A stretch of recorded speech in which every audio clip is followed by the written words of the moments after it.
Spider-Man was recovering in a hospital bed after a fight, with 8 hours still to go before sunrise. Felicia Hardy, better known as the Black Cat, was making her way to his room. As she walked down the hallway, everyone she passed stopped to look at her. In her mind, Felicia reflected on how, when someone you care about is in the hospital, the normal thing to do is send flowers, a card, maybe spend a little time watching TV reruns with them. But when that someone is a superhero, especially one who's trying to stay incognito, things get complicated. She knew the stakes. Superheroes can't be left alone in situations like this, not just because enemies might be after them, but because they're their own worst enemy. Felicia figured she was probably the only dangerous person who knew Spider-Man's real identity, but that wasn't the point. The real reason someone needed to be watching Peter was because, given the chance, he'd guilt himself right out of that hospital bed and back into the streets. He wasn't ready yet, and if no one was around to stop him, he'd be leaping off the roof chasing villains and probably wind up getting himself killed. Still in that line of thought, Felicia entered Peter's hospital room, casually asking if he was asleep.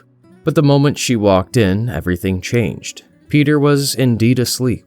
But sitting near him was Mary Jane Watson, arms crossed and visibly annoyed. More importantly, a man was pointing a gun at her. The man greeted her. "Come on, Felicia. Or should I say, Black Cat?" Felicia, unfazed but alert, asks if he's got a name, calling him a dead man while addressing the situation. The man replies that they're old friends, though she might not recognize him in his current state. It's Parker Robbins, also known as the Hood. Felicia immediately recognizes the name in her mind. Uh-oh, trouble. Hood explains the situation. He's lost something recently, his hood, a magical item that gives him power. And when he heard that the famous Black Cat was visiting a nobody photographer in the hospital, someone she clearly cares about, he saw an opportunity. He wants Felicia to get his hood back for him, and he wants it done by sunrise. If she fails, he says he'll put a bullet in Peter's head. And then another in the moderately famous actress, Mary Jane Watson. Felicia doesn't hesitate for long. She agrees, but with one condition. She needs MJ. Hood, confused, asks why. MJ is just as surprised. Felicia explains that MJ's part of her crew and she needs help for her job. It's a bold bluff, but Felicia plays it like it's the plan all along. Hood finally relents, lowering the gun and warning her not to screw him over. He says Peter's life is riding on her keeping her word. MJ steps up, fearless, pointing a finger right at him.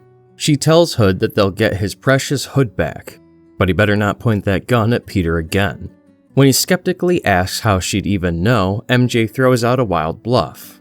Magic, psychic powers, mutant abilities, take your pick. She doesn't care if he believes it or not, but the warning stands. Hood agrees, putting the gun away with a smug line about being gracious. He reminds Felicia of the deadline, sunrise, and warns her not to even think about calling for help. He says, "I have literally nothing to lose," and judging by the look in his eye, he means it. As Felicia and MJ walked down the stairs, MJ couldn't help but question what she just heard, asking aloud if she really was in the crew. Felicia, brushing it off, replied that it was the only way she could get MJ out of there safely.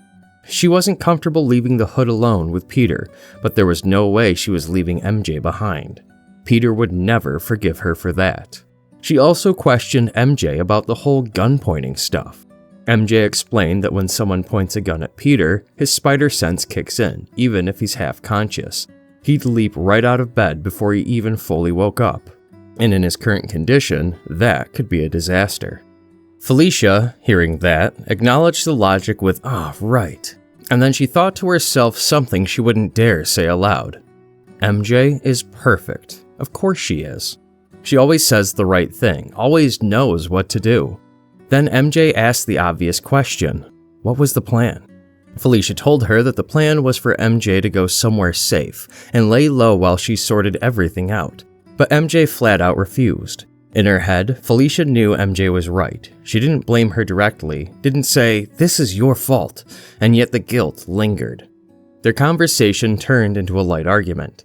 Felicia tried to be the voice of reason, telling MJ she appreciated the energy but reminded her that Felicia was the professional and MJ was just an actress and she's not really in the crew. MJ wasn't having any of it. She shot right back, asking if Felicia seriously expected her to lie low while a psychopath had a gun on Peter. Did Felicia really have time to argue about it? Felicia had no comeback. She just stood there for a beat before MJ pushed further, insisting that yes, she was in the crew now. That was that. Felicia gave in with a grumble, telling her fine, but she better not slow her down. MJ just waved her hand with a sarcastic yay! With 7 hours to sun up, Felicia found herself at a drive-in theater, scoping out someone she didn't want to be dealing with. Count Licino Nefaria. She explained in her inner monologue that Hood had gotten into a bloody mess with Hawkeye not too long ago.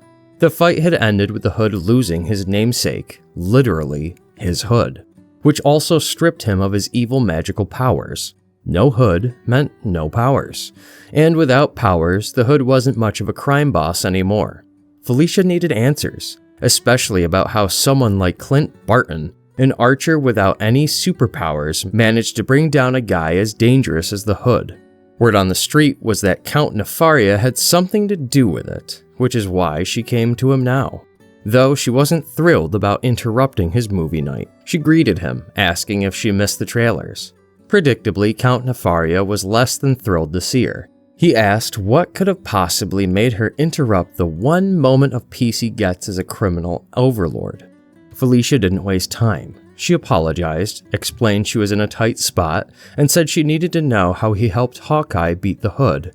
Nefaria, munching popcorn, made it clear that his help had cost Clint Barton $3 million. He asked if she had that kind of cash. Felicia admitted she could get it, but it would take a few days, maybe a week. That wasn't good enough. Nefaria dismissed her coldly. "Then come and see me when you have it. And then maybe make an appointment." She pushed back, saying she needed the info tonight. His answer was a condescending gesture to leave while saying, "Well, how unfortunate for you then. Goodbye, Miss Hardy." But then a voice from behind chimed in, asking if he was watching Dig That Crazy Grave. She commented on the actor Sonny DiPerna's performance, which instantly caught Nefaria's attention. Shocked, he realized it was the Mary Jane Watson. Nefaria was instantly starstruck. Felicia face-palmed in frustration as Nefaria dropped all his mob boss bravado and practically sprinted toward MJ. He knelt in front of her, kissing her hand like she was royalty, gushing with admiration. He mentioned her work with DiPerna in Up in Smoke, Down in Flames, and even expressed his condolences about the film's premiere troubles. Clapping for his minions to bring MJ a seat, Nefaria treated her like a queen, walking her over personally and continuing to rave about his favorite actor.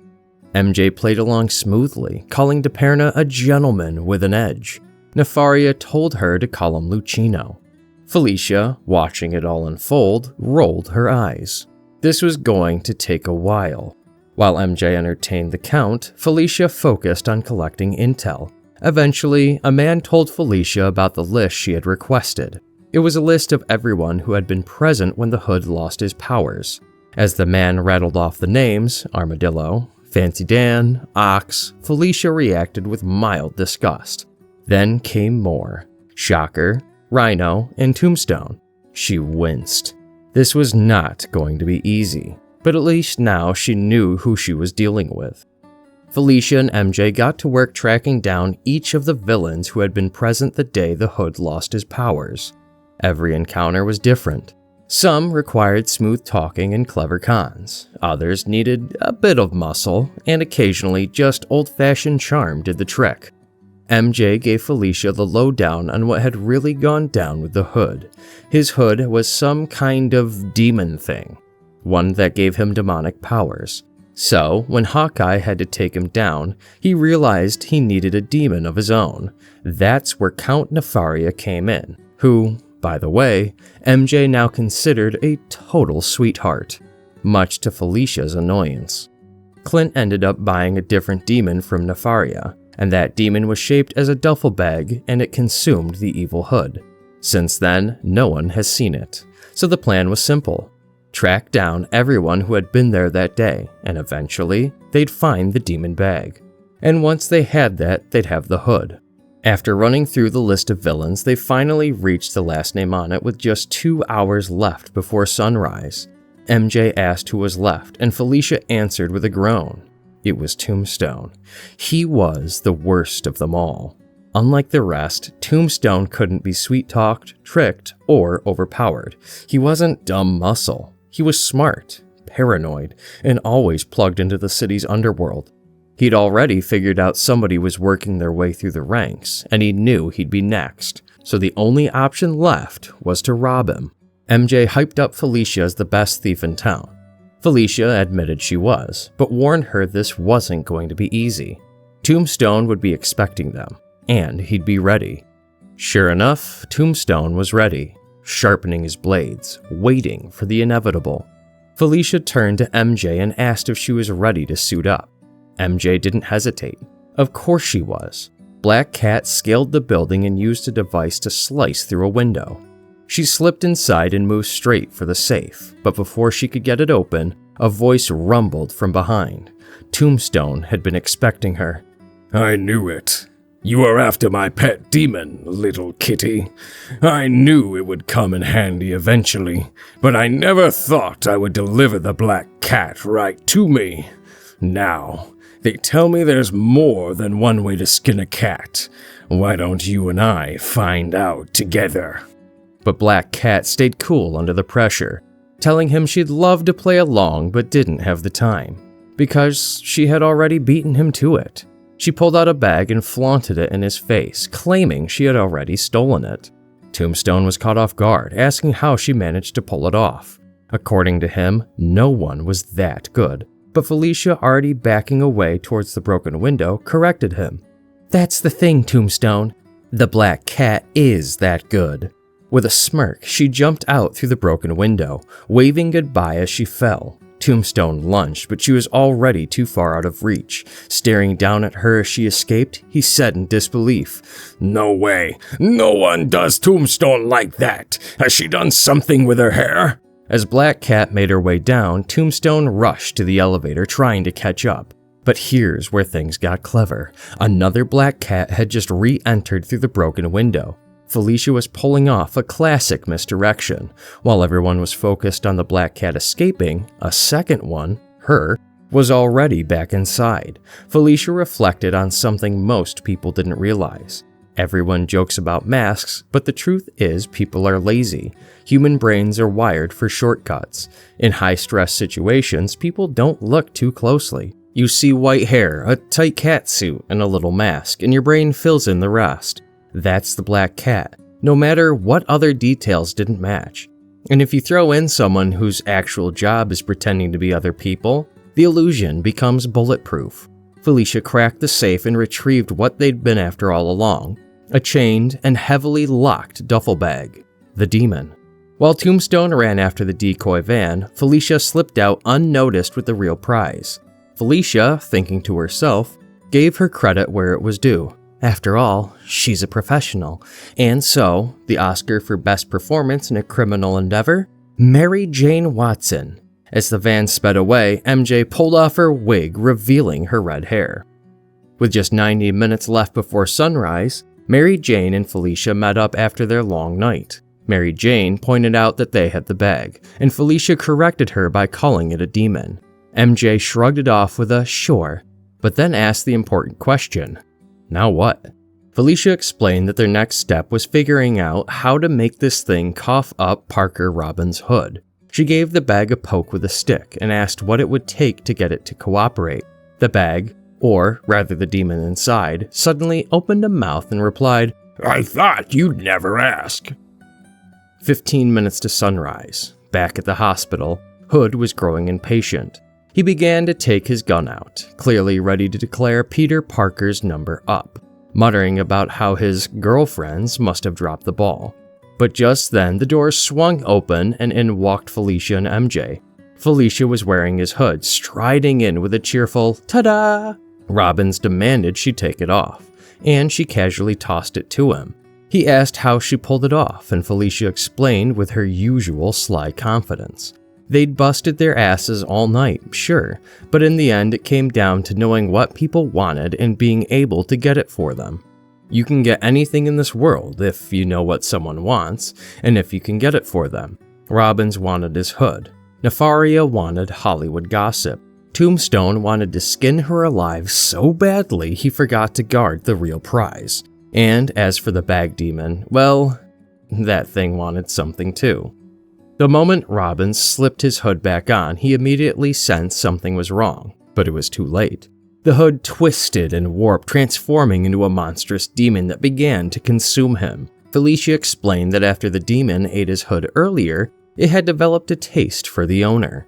Now, it wanted the complete set. Robbins screamed as the demon swallowed him. Felicia just smiled. Like I said, Robbins, you get someone what they want.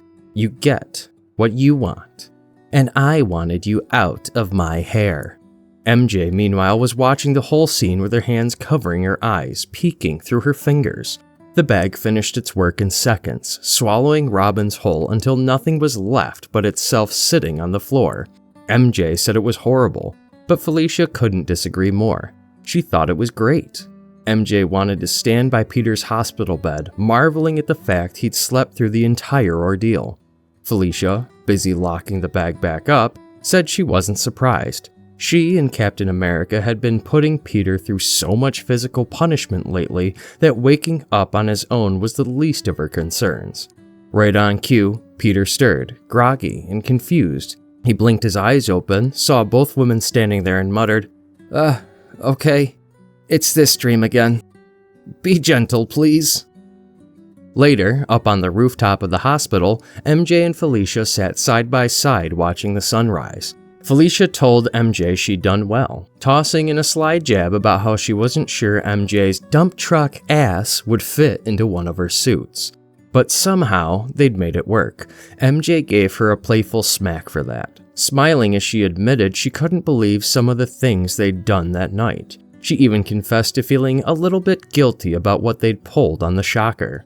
Though Felicia immediately shot that down, explaining that everyone does that to the shocker, because that's basically his role in life. MJ admitted it had been fun playing the bad girl for a change, which seemed to hit a nerve. Felicia went quiet, eyes lowering, her earlier smugness fading. She admitted that she hated being thought of as the bad girl in Peter's life, his story. She wasn't jealous of MJ and wasn't trying to win him back, but their time together had mattered to her. He was the first man she'd ever loved, and the relationship had shaped who she became. Yet, from the outside, she was the bad girl, just a distraction, until the good girl came along to win in the end, the perfect one, and that sucks. MJ suddenly broke into laughter, which clearly annoyed Felicia, who demanded to know what was so funny. But MJ, wiping away tears from laughing so hard, explained that she knew exactly how Felicia felt, because she was the bad girl first. She was the party girl who was always getting into trouble somewhere. Then along came Gwen Stacy, and Gwen was perfect. MJ stressed she wasn't exaggerating. Gwen truly was. She then looks at her and says, "Have you ever had to live up to the memory of a dead girl?" MJ reassured Felicia that she was still important to Peter and to her. She wouldn't have trusted Felicia with her life tonight if she didn't mean it. She wasn't a footnote in anyone's story. Felicia leaned on MJ, smiling, and thanked her before saying that MJ really was perfect. MJ agreed without hesitation, telling her not to forget it. As the sun broke fully over the horizon, MJ rested her head on Felicia's shoulder. And Felicia, looking out at the morning sky, wondered aloud how that nerd keeps managing to pull women like them. MJ suggested it was probably a pity thing, because he keeps getting beat up all the time. That earned a laugh from Felicia, and the two of them stayed there for a while longer, enjoying the view and the quiet after one hell of a night. Don't forget to like this video and subscribe to this channel.